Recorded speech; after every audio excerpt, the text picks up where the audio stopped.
Assalamualaikum warahmatullahi wabarakatuh. Berjumpa lagi dengan Bu Mita di Mapel PKWU atau Prakarya dan Kewirausahaan. Hari ini kita akan belajar tentang materi yang baru mengenai pemasaran dan evaluasi usaha. Masih dengan bab yang sama, yaitu kerajinan yang terinspirasi dari budaya lokal non-benda. Tujuan pembelajaran pada hari ini adalah agar kalian dapat memahami pemasaran dan evaluasi usaha kerajinan budaya lokal non-benda. Apa sih pemasaran itu? Pemasaran masih ada hubungannya dalam kegiatan usaha. Jadi, rangkaian kegiatan usaha ini, ujung tombaknya salah satunya adalah pemasaran, di mana produksi tersebut bisa terjual ketika strategi pemasarannya itu baik.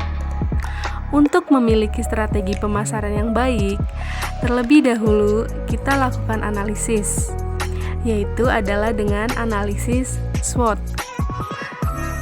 Pernah dengar apa itu analisis SWOT? Mungkin ada yang pernah, ada juga yang belum. Baik, Ibu jelaskan apa itu analisis SWOT.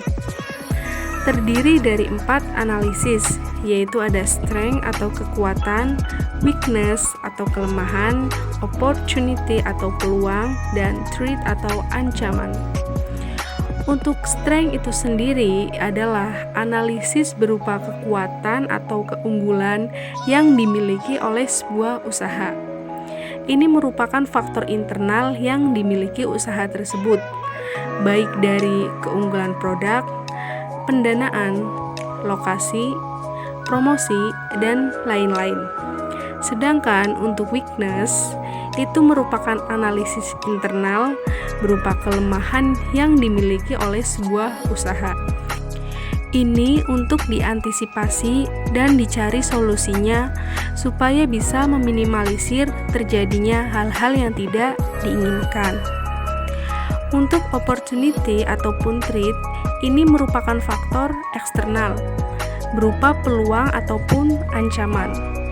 Analisisnya untuk kemajuan usaha kita. Adakah peluang yang baik ataupun buruk di dalamnya? Sedangkan threat itu berupa ancaman. Misalnya, banyaknya pesaing ataupun peran pemerintah yang bisa menghambat usaha kita.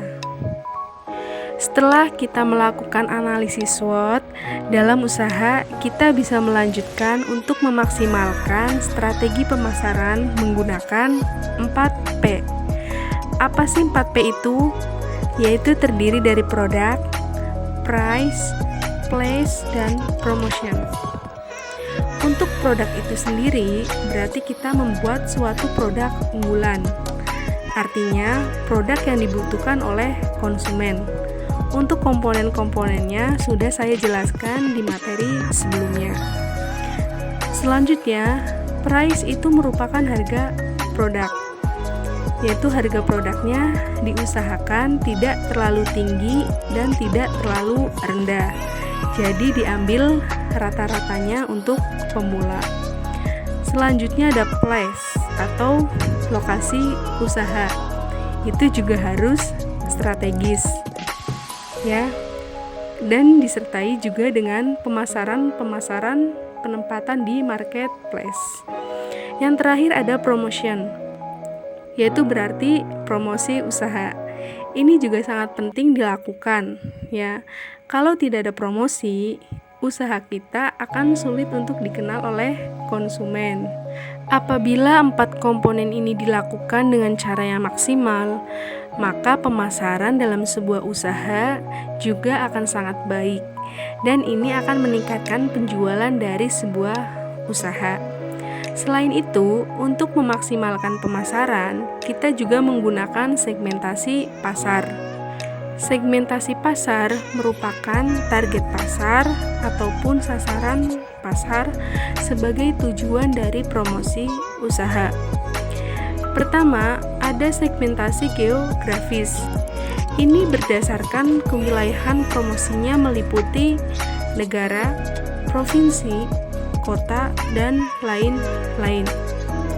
Lalu ada pemasaran berdasarkan segmentasi demografis ataupun segmentasi yang target pasarnya berdasarkan demografis, yaitu meliputi umur dan jenis kelamin. Dan yang terakhir ada segmentasi psikografis, yaitu dilakukan berdasarkan kelas sosial, gaya hidup, ataupun profesi. Misalnya, kita ambil contoh, profesinya itu dilihat dari baju. Ya, misalkan baju dinas guru, otomatis pemasaran dilakukan pada profesi guru. Tidak mungkin kan kita melakukan pemasaran pada seseorang yang profesinya bukan guru. Gitu ya. Jadi maksud dari segmentasi pasar ini adalah pemasaran yang dilakukan tertuju pada target pasar yang pas, sehingga ini dapat meningkatkan keberhasilan dalam melakukan pemasaran. Seperti itu ya. Sekarang lanjut ke evaluasi usaha. Evaluasi usaha ini gunanya berupa proses penilaian dari sebuah usaha. Kira-kira dalam periode tertentu sudah melakukan apa? Nah, fungsinya apa, Bu? Fungsinya sebagai acuan atau tolak ukur sebuah usaha dalam melakukan usahanya dalam periode tersebut. Apakah ada kemajuan atau malah ada kemunduran? Oke. Komponen evaluasi usaha secara umum ada 2. Yang pertama ada evaluasi manajemen dan evaluasi keuangan. Evaluasi manajemen merupakan evaluasi terhadap aktivitas perusahaan atau usaha. Sedangkan evaluasi keuangan adalah evaluasi terhadap keadaan keuangan dari suatu perusahaan atau usaha. Nah, untuk melakukan evaluasi keuangan, biasanya perusahaan melihat pada laporan keuangan yang ada di dalam usaha tersebut. Ada yang tahu laporan keuangan terdiri dari apa saja? Mungkin ada yang tahu dan ada yang belum. Oke. Laporan keuangan itu terdiri dari 4 komponen. Ada laporan laba rugi, laporan perubahan modal, laporan neraca, dan yang terakhir ada laporan arus kas. Jadi, ini semua dilakukan demi keberlangsungan sebuah perusahaan atau usaha. Kalau ada evaluasi, maka kita dapat meningkatkan produktivitas dari sebuah usaha. Materi pembelajaran sudah, di deskripsi ada kuis untuk kalian semuanya. Tolong jawab dengan pemahaman kalian masing-masing. Untuk pertemuan kali ini saya cukupkan. Terima kasih banyak. Wassalamualaikum warahmatullahi wabarakatuh. Sampai jumpa lagi.